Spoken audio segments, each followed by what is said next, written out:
जय हिंद पेंशनर बंधु, आप सबों का लिविंग हैप्पीली की डिजिटल ट्रेनिंग श्रृंखला में मैं Narendra Kumar, wellness consultant, entrepreneur trainer, हृदय की गहराइयों से स्वागत करता हूं। आज हम बात करेंगे डिजिटल ट्रेनिंग का।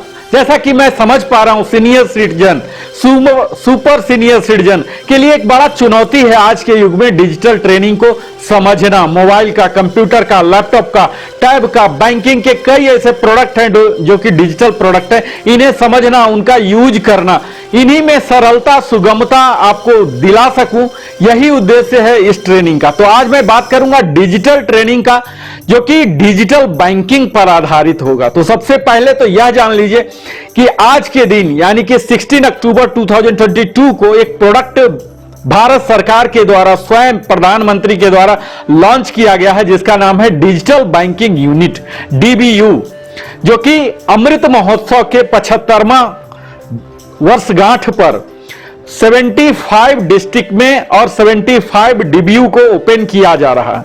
इसी के बारे में हम खास बात करेंगे, उसके खास बिंदुओं को, साइलेंट फीचर्स के बारे में बताएंगे कि किस प्रकार आप यूज कर सकते हैं। और उसे समझने से पहले मैं आपको डिजिटल बैंकिंग के बारे में बताऊंगा।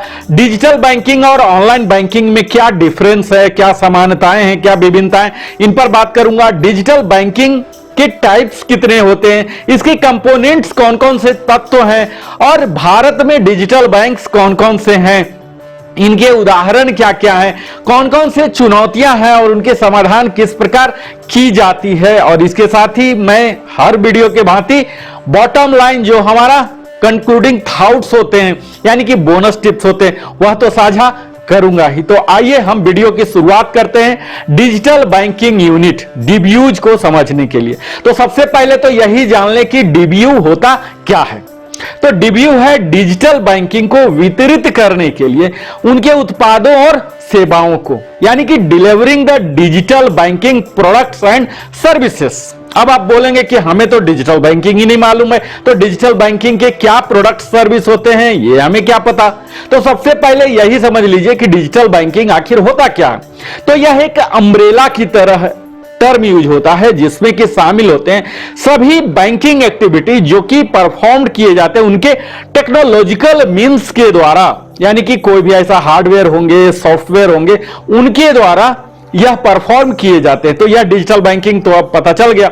अब दूसरा आता है ऑनलाइन बैंकिंग। कई लोग digital banking, internet banking, online banking दोनों समान ही समझते हैं, पर ऑनलाइन बैंकिंग डिजिटल बैंकिंग का एक छोटा सा हिस्सा है, जो कि डिजिटल डेली बैंकिंग प्रैक्टिसेस हम जो करते हैं वह इसके द्वारा इंटरनेट इनेबल्ड डिवाइसेस के द्वारा किया जाता है।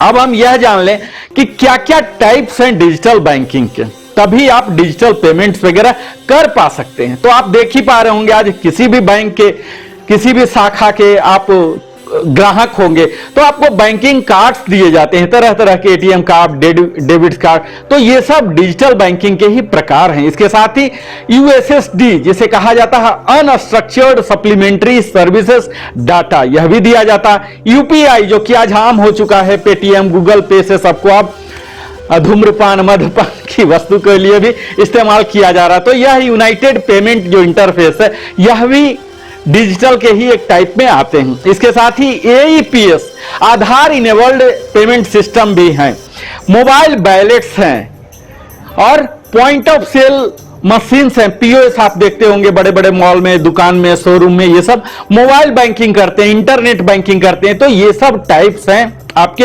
डिजिटल बैंकिंग के। अब मैं बताऊंगा कि इनके कौन कौन से डिजिटल बैंकिंग के तत्व हैं, कंपोनेंट्स क्या हैं। तो डिजिटल बैंकिंग, जो डिजिटल ट्रांसफॉर्मेशन है, ये इंडलेस है। यह ऐसा नहीं कि जो 10 साल पहले था वो आज है, और आज जो है वो 5 साल बाद ही रहेगा। विशेषकर कोरोना काल के बाद आप जो देख ही पा रहे होंगे कि कितना लगातार इस टेक्नोलॉजिकल एडवांसमेंट के कारण कंसिस्टेंटली इसमें क्रांति आ रही है, और हमारे ट्रांजैक्शन करना, अपने अकाउंट को मैनेज करना, फंड को मैनेज करना कितना सरल हो चुका है। और इसी दिशा में यह मुहिम है जो कि काम करेगा DBU 24/7/365 सर्विसेज, यानी कि सालों भर, सप्ताह के 7 दिन और 24 घंटे यह काम करने वाली है, जो कि आपको सुपीरियर कन्वीनियंस सुविधा देगी। इसके साथ ही और भी कई एडवांटेज हैं जो कि आपको डिजिटल ट्रांसफॉर्मेशन बैंकिंग में जो हो रहे हैं वह सबका सुविधा लेने में आपको मदद करेगा। इसके साथ ही डिजिटल बैंकिंग जो ट्रांसफॉर्मेशन होता है यह बड़ा सिंपल नहीं है, इसमें बहुत ही ज्यादा फिनटेक प्रोडक्ट्स हैं, सॉफ्टवेयर हैं, बड़े कॉस्टली होते हैं, इनोवेटिव टेक्नोलॉजी इस्तेमाल होते हैं, तब जाके आपके डिजिटलाइजेशन प्रोसेस उसकी जो गारंटी होती है वह मुहैया करा पाते हैं। तो इसमें कौन कौन से स्टेप्स इन्वॉल्व होते हैं? बेस्ट डिजिटल बैंकिंग सॉल्यूशन आपको दिया जा रहा है यहां, जो कि गारंटी करेगा लॉन्ग टर्म सक्सेस। तो आप भी अगर डिजिटली ट्रेंड हो जा रहे हैं तभी इन सुविधाओं का आप लाभ उठा पाएंगे, न कि यह भारत सरकार के द्वारा यह प्रोडक्ट डीबीयू बल्कि किसी भी बैंक के द्वारा उठाया हुआ उन स्टेप्स का आप तभी उठा पाएंगे। और यही हमारा प्रयास भी है कि आपको डिजिटली लिटरेट किया जाए, आपके चेतना को उठाया जाए। इसमें की टेक्नोलॉजी होते हैं, ट्रेंड्स होते हैं, प्रिंसिपल होते हैं, कई तरह की बातों पर ध्यान दिया जाता है जिससे कि आपके डिजिटल ट्रांसफॉर्मेशन बैंकिंग डिमांड को किया जाए। और यह सब तभी संभव हो सकता है जब आप राइट माइंडसेट रखेंगे, यानी कि डिजिटली तो बदलाव आ रहा लेकिन आप अपने माइंडसेट को नहीं बदल पा रहे हैं, जिसमें कि आता है हमारे अप्रोच, किसी भी बिजनेस मॉडल को अप्रोच करने का, ट्रांसफॉर्मिंग का क्या तरीका होता है, क्या सोच है, क्या हमारा एटीट्यूड है, इसमें प्रिंसिपल ऑफ प्रोडक्ट डिजाइन क्या है, क्या कस्टमर सर्विसेज के मोडस ऑपरेंडी है, किस तरह से वो काम करते हैं, और foundational culture of the organization, ये तमाम बातों को भी हमें समझना होता है डिजिटल लिटरेट होने के दौरान। इसमें हमें शार्प फोकस रखना होता है उन सुविधाओं पर, और साथ ही बैंक के लिए भी यह चुनौती होती है कि अपने कस्टमर को ज्यादा से ज्यादा इजी दे सकें। अब एग्जाम्पल ऑफ डिजिटल बैंकिंग की बात करता हूं। इसमें कई डिजिटल बैंकिंग आते हैं, बैंक स्कैन है, रिवोल्ट है, फ्यूडर है, सिंपल है, N26 है, मोंजरो है, आदि कई तरह की ऐसी better known digital banking system है जो कि आज काम कर रहे हैं और कस्टमर को बहुत ही ज्यादा सुविधा दे रहे हैं। मिनट के ही अंदर ही उनको फोन पर सब कुछ मिल जा रहा है, जहां भी चाह रहे हैं, जहां जैसे कभी भी चाह रहे हैं। तो डिजिटल बैंकिंग ना कि लिमिटेड है आपको ऑनलाइन बैंक के लिए, यह सब जगह लागू होता है। आप देख ही पा रहे कि किस तरह से डिजिटल प्लेटफॉर्म यूज करके आप ट्रांसपोर्टेशन के लिए, कैब्स के लिए इस्तेमाल कर रहे हैं, आप किसी भी ईटेबल्स प्रोडक्ट का इस्तेमाल करने के लिए किसी भी कंज्यूमेबल्स हाउस होल्ड आइटम को तुरंत मंगवा ले रहे हैं।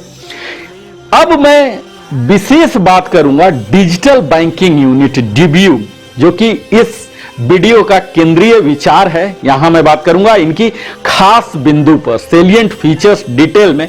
तो यह आप जान लीजिए कि डिजिटल बैंकिंग के उत्पादों और सेवाओं को वितरित करने का यह एक स्पेशलाइज्ड फिक्स्ड बिजनेस यूनिट है और हब है, जहां की डिजिटल बैंकिंग के जो भी प्रोडक्ट्स हैं, सर्विसेज हैं, इन्हें आपको स्पेशलाइज्ड फिक्स्ड पॉइंट के द्वारा डिलीवर किया जाएगा। इसमें क्या क्या आते हैं?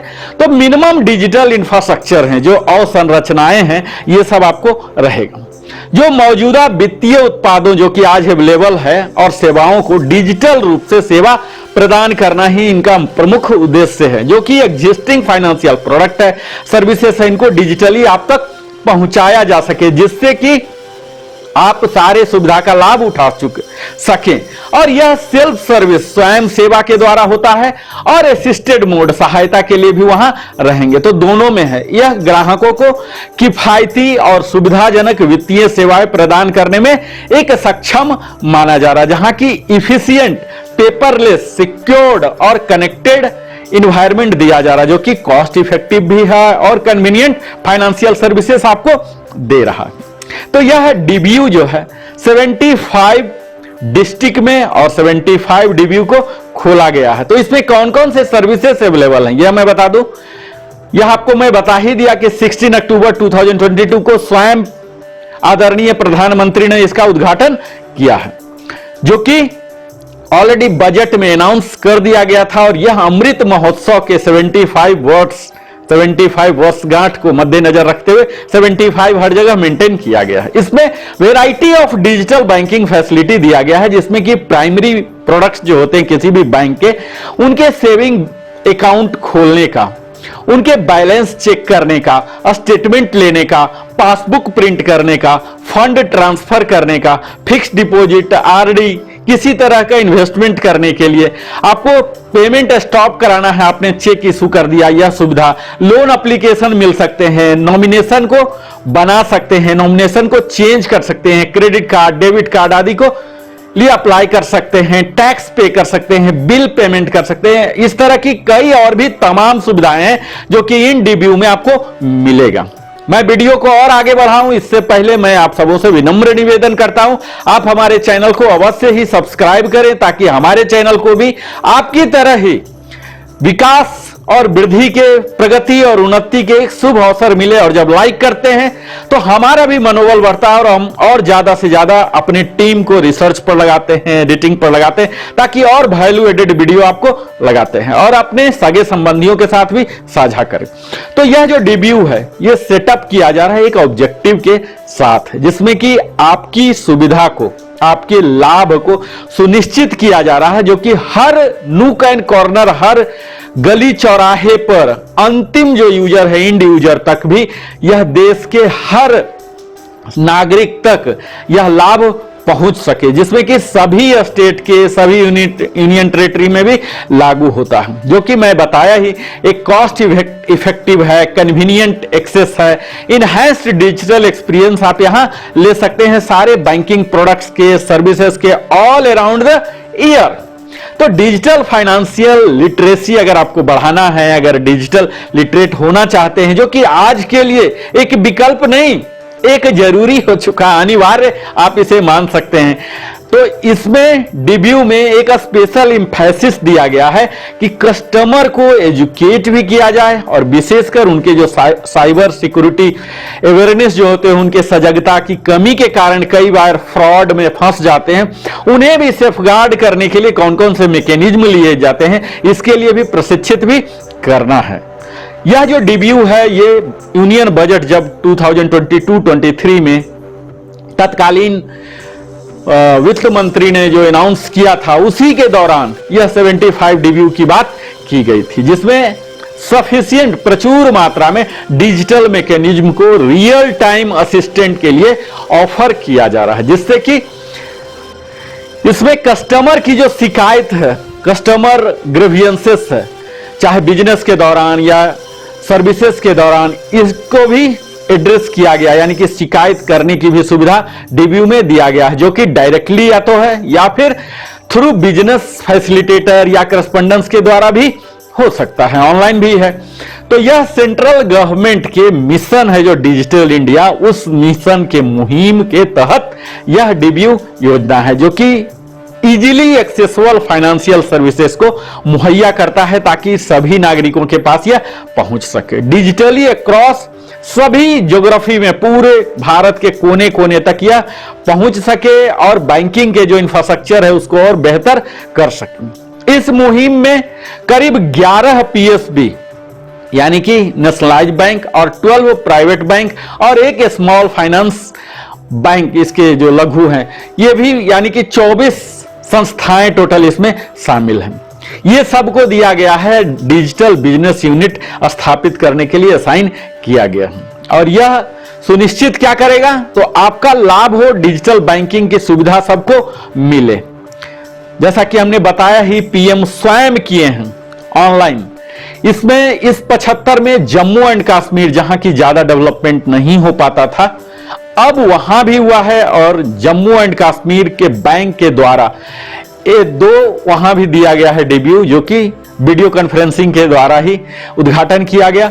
ये जे&के बैंक के द्वारा, जो कि चन्नी रामा जो जम्मू में है और लाल चौक श्रीनगर, ये दोनों डिस्ट्रिक्ट में भी यह डीबीयू स्थापित किया गया है। तो इस तरह से प्रचुर मात्रा में डिजिटल मैकेनिज्म को यहां दिया जा रहा है और रियल टाइम असिस्टेंट के लिए किया जा रहा है, जहां की शिकायत की भी सुविधा है, रिड्रेसल कस्टमर ग्रीवियंसेस, जो कि बिजनेस या इसके द्वारा हो जा रहा है, डायरेक्टली या इनडायरेक्टली भी। हालांकि अप्रैल 2022 में ही आरबीआई ने इसके लिए गाइडलाइन रिलीज कर दिया था, establishment of digital banking unit, जिसकी विस्तार में हम अगले किसी वीडियो में लेंगे। अब मैं बात करता हूं कि इस मुहिम में कौन कौन से चैलेंजेज आएंगे और क्या सॉल्यूशन होने चाहिए। आज भारतवर्ष में ना कि डिजिटल लिटरेसी की भी कमी है। इंग्लिश कितने लोग जान पाते हैं? ये सारे डिजिटल प्रोडक्ट को समझने के लिए, उनके डिस्क्रिप्शन को देखने के लिए, समझने के लिए जो भी FAQs होते हैं अक्सर इंग्लिश में ही होते हैं। तो एक तो लैंग्वेज ही प्रॉब्लम हो जाता है। भारत में भिन्न भिन्न तरह के भाषा बोले जाते हैं और ये सारे डिजिटल प्रोडक्ट सिर्फ इंग्लिश में रहते हैं, तो इंग्लिश स्वयं ही एक हर्डल्स के रूप में आता है। तो पहला तो चुनौती यही है कि हर रीजनल लैंग्वेज में इनके जो टूल टिप्स हैं, मीनू हैं, FAQs हैं, ये सब आने चाहिए। तो यह एक चुनौती के रूप में यहां सक्सेस होगा। कब होगा? इसके लिए डिजिटल स्ट्रेटजी बनाने की जरूरत है जो कि ग्रोथ को और हमारे कस्टमर एक्सपीरियंस को सुधारने की क्षमता रखता हो, जो कि निरंतर उसके फीडबैक पर होगा, ना कि मात्र कॉस्ट को रिड्यूस करना। आप ये समझ ही पा रहे होंगे कि धीरे धीरे किस तरह से सरकार बढ़ रही है। इस डिब्यू एक पायलट प्रोजेक्ट की तरह 75 लिया गया है। धीरे धीरे यही शाखा का, जो कि अभी अलग अलग भिन्न भिन्न बैंकों के शाखा काम करते थे, यही सारे काम यही करेंगे, जो कि बैकएंड में बैंक रहेंगे और फ्रंट एंड में यही रहेंगे। यानी कि भविष्य उन ब्रांचों का, उन शाखाओं का क्या होगा, यह आप खुद अनुमान लगा सकते हैं, भविष्यवाणी कर सकते हैं कि उन बैंक का, उन शाखाओं का क्या होने वाला है। क्योंकि डिजिटल वर्ल्ड में ना कि यहां इंफ्रास्ट्रक्चर बदले जा रहे हैं, ना कि स्किल सेट बदले जा रहे हैं, माइंडसेट बदले जा रहे हैं, आपको सब कुछ बदले हुए नजर आएंगे। विशेषकर कोरोना के बाद जितनी फास्ट गति से हमारी इकोनॉमी बदल रही है, आप एक एक साल में ही बदले हुए रूप देख सकते हैं। तो यहां जरूरत है आपको स्वयं को भी बदलने का, यानी कि अपने डिजिटल लिटरेसी को बढ़ाने का। यहां इनके पास चैलेंज है ट्रांसपेरेंसी को, जो कि ब्लॉकचेन मैनेजमेंट के द्वारा ही हो सकता है। ब्लॉकचेन टेक्नोलॉजी एक न्यू टेक्नोलॉजी है। यहां अगर लगाते हैं जिसमें कि personalised services through artificial intelligence लगाया जाएगा, ऑटोमेशन कितने लगाए जाते हैं, क्लाउड कंप्यूटिंग का कितना एडवांटेज दिया जाता है, तो ये सब से कस्टमर को भी अवगत होना पड़ेगा। यानी कि आप सबों को, विशेषकर यह वीडियो मैं बना रहा हूं उन विशेष सीनियर सिटीजन के लिए जिनको कि लिटरेसी इतना कम है। क्लाउड कंप्यूटिंग, जो कि हम समझ ही पा रहे हैं कि यह यूजर को अलाउ करता है, ना कि बैंकिंग के लिए, बल्कि और भी कई तरह की पॉपुलर फाइनेंशियल सर्विसेज हैं। किसी भी लोकेशन से, यह जो फेसबुक है यह भी क्लाउड कंप्यूटिंग पर ही चल रहा है। यह रिमोट वर्क और ट्रांजैक्शन के लिए बैंकों को पावरफुल करता है और कस्टमर को किसी भी समय में यह डाटा एक्सेस करने को परमिट करता है। तो इस तरह से हमारे कस्टमर आर्टिफिशियल इंटेलिजेंस के द्वारा उनके डाटा को इजीली पहुंचाया जाएगा, एनालिसिस किया जाएगा, ऑटोमेट किया जाएगा। ये सब चुनौतियां हैं। देखना यह आगे के दिनों में कि डीबीयू ये सब करने में कितना सक्षम है, अपने एक्यूरेसी को कितना बढ़ा पा रहा है, एफिशिएंसी को बढ़ा पा रहा है, और जो कंप्लायंस इश्यू हैं, जो रेगुलेटर्स हैं आरबीआई के, उन सबको मानने में कितना सक्षम है। अब वह मशीन है, डीबीयू तरह तरह के टैब हैं, इन सबों की सुरक्षा के लिए, मेंटेनेंस के लिए चाहिए तो कितने एमसी हैं, कितने रेगुलर काम करते हैं, कितने गार्डेड हैं, और क्या अभी तक का एटीएम का ट्रैक रिकॉर्ड रहा है, यह हम सब जानते ही हैं। तो यहां यह सब चुनौतियां होंगी। इंडलेस फंक्शनलिटी है, जिसमें कि lightning fast services through voice tech and IoT को लागू करना चाहिए, जिसमें कि सेंसर हैं, स्मार्ट वॉचेज हैं और कई अदर यूनिक फीचर्स भी हैं, जो कि इंटरनेट ऑफ थिंग आईओटी के द्वारा कस्टमर को देना चाहिए, उन्हें प्रोवाइड करना चाहिए, तभी वो फुल कंटैक्टलेस पेमेंट ले सकते हैं, जिसके लिए डीबीयू के द्वारा ही या सरकार के द्वारा ही लोगों को भी डिजिटली ट्रेंड करने की मुहिम अवश्य ही होना चाहिए। तभी डिजिटली ऑपरेटिंग मॉडल्स को डिफाइन कर सकते हैं और एक एक्यूरेट डिजिटल ऑपरेटिंग मॉडल्स को लगा सकते हैं। सारे मॉडल्स एक अलग तरह के चैलेंजेज होते हैं, उनके लाभ होते हैं, और यह सब तभी संभव है जो कि मार्केट सेक्टर लोकेशन पर डिपेंड करते हैं। उनके मॉडर्नाइजेशन, इंफ्रास्ट्रक्चर क्या है, कंटिन्यूअस इंप्रूवमेंट कर रहे हैं कि नहीं, इनोवेटिव जो फास्ट डिजिटल कल्चरल शिफ्ट है, ये सब को ओवरकम करना पड़ेगा। अब आप यह एक विजुअल्स देख लीजिए जिसमें कि डीबीयू के बारे में दिया गया है, फिर मैं बात करूंगा। Formalizing of Indian economy. I urge all the representatives who are present here today to spare at least some time each day to promote literacy, financial literacy, digital education for the bank customers and for all those business units which are small in your neighborhood. Popularizing digital banking is important. Also, the most important aspect is that it is going to be cost effective for the consumer. It is going to be absolutely safe and secure for them to use it. These thoughts will have to be promoted by the bank agents, meaning banking agents, banking correspondents, bank managers, and all officials, so that greater formalization of the Indian economy can be achieved. And finally, I congratulate the RBI and the Indian Bank Association for very speedily implementing this in a very efficient manner. I am sure that our collective efforts, the DBUs, will go a long way in giving further interest to digital banking in India and help our economy to move towards a cashless and inclusive economy. Dhanyavad. Thank you ma'am. अब मैं माननीय प्रधानमंत्री जी से निवेदन करता हूं कि वे सांकेतिक बटन दबाकर डीबीयूज का लोकार्पण करें व हमें अनुग्रहित करें। माननीय प्रधानमंत्री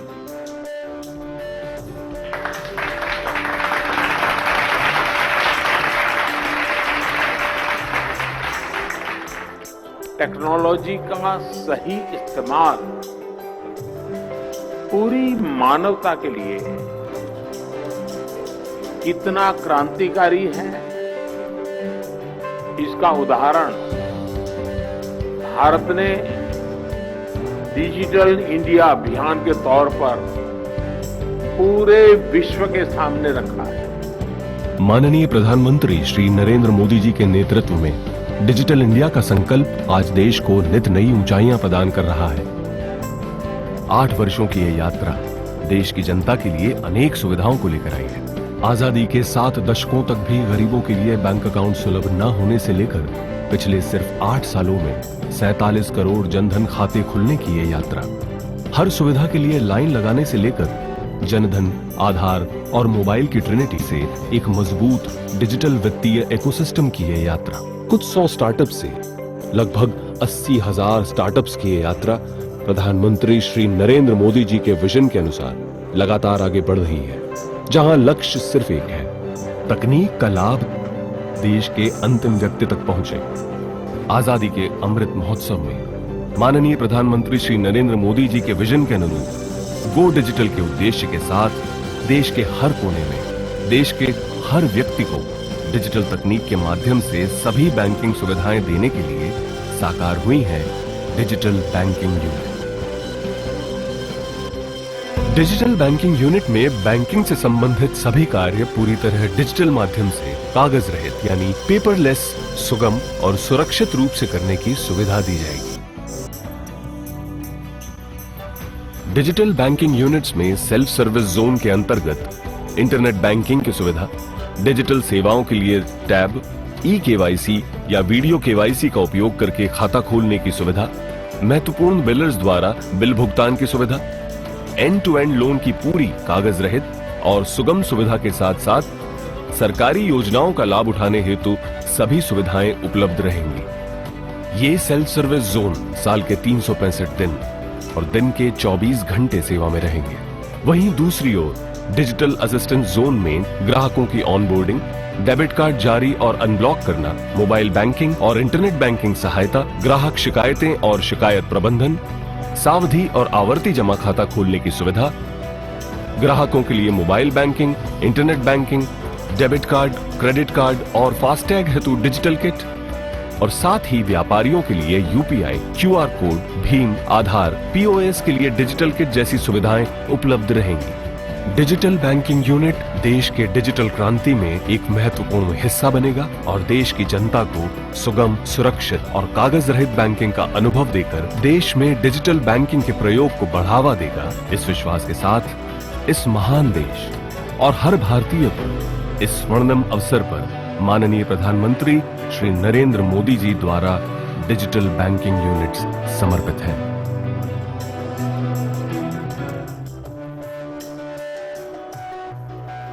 thank you sir. Thank you. अब मैं माननीय प्रधानमंत्री जी से निवेदन करता हूं कि वे हमें अपना मार्गदर्शन व आशीर्वचन प्रदान करें। माननीय प्रधानमंत्री महोदय।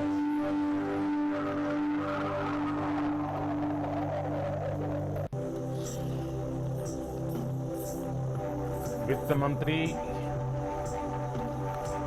निर्मला जी, केंद्रीय मंत्रिमंडल के मेरे अन्य सहयोगी गण, आरबीआई गवर्नर, विभिन्न मंत्रालयों के सचिव, देश के अलग अलग कोने में मुख्यमंत्री, मंत्रिपरिषद के लोग जो इस कार्यक्रम का नेतृत्व कर रहे हैं, अर्थनीति से जुड़े सभी जानकार, बैंकिंग सेक्टर के एक्सपर्ट्स, अन्य महानुभाव, देवी और सज्जनों,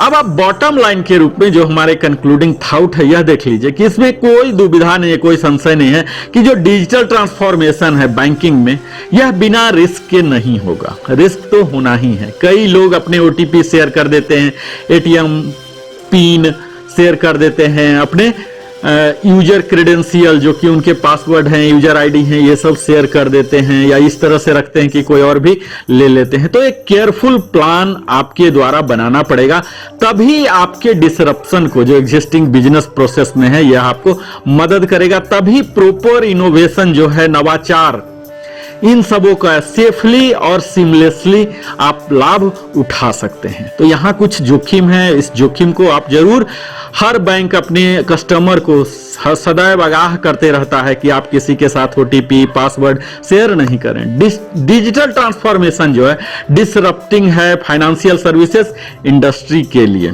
यहां से कई तरह के प्रॉफिट मार्जिन जो आज बैंक में घट रहे हैं धीरे धीरे, क्योंकि पहले जैसे अब नहीं है, कई सुविधाएं, अधिकतम सुविधाएं फ्री में हैं। तो यहां कंटिन्यूअस नवाचार की गुंजाइश है और वह मिनिमम कॉस्ट पर होना है, कंपिटिटिव मार्केट है। तो यहां कस्टमर को डिजिटल लिटरेट होना ही पड़ेगा, यानी कि टेक्नोलॉजी कंपनी के रूप में, जो कि बैंक एक फाइनेंशियल इंस्टीट्यूशन के रूप में जाने जाते थे, अब उनका बदला रूप हो गया है।